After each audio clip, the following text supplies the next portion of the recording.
ಹೊರಗಡೆ ನಾವು ದುಡಕ್ ಹೋಗೋರು ಮುಂಜಾನೆ 5 ಗಂಟೆಗೆ ಎದ್ದೋದ್ರ ಸಂಜೆ ಮುಂದೆ 6-7 ಗಂಟೆಗೆ ದುಡಕ್ ಹೋಗಿ ಬರ್ತೀವಿ ನಾವೆಲ್ಲರೂ. ಊರಾಗ ಬೀದಿ ಬದಿ ವ್ಯಾಪಾರ ಮಾಡೋರು. ಈಗ ರಾತ್ರಿ 12 ಗಂಟೆಗೆ ಯಾವಾಗ ಎದ್ದು ನೀರು ತುಂಬಿ ಯಾವಾಗ ಎದ್ದು ಕುಡಿಬೇಕು ನೀರ್ನ? ಎಲ್ಲರಿಗೂ ಇಲ್ರಿ, ನಮ್ಗೆ ಅಷ್ಟಾರಿ ಎಲ್ಲರಿಗೂ ಸಮಸ್ಯೆ ಇಲ್ರಿ ಅದು.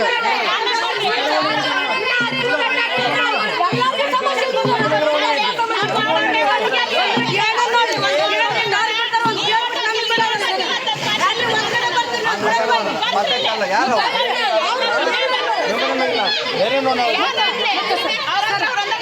ನೈಟ್ ನೀವು ಬಂದಿದ್ರಿ 9 ಗಂಟೆಗೆ ನೀರು ಬಿಡ್ತೀನಿ ನಾನು. ಇಷ್ಟೊತ್ತಾದ್ರೂ ನೀರು ಬಿಟ್ಟು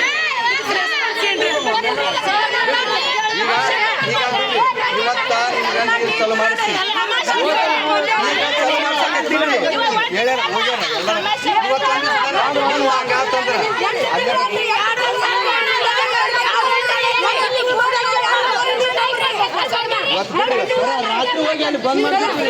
ಉತ್ತರ ಕರ್ನಾಟಕ ನ್ಯೂಸ್, ಇದು ಕನ್ನಡದ ಉಸಿರು.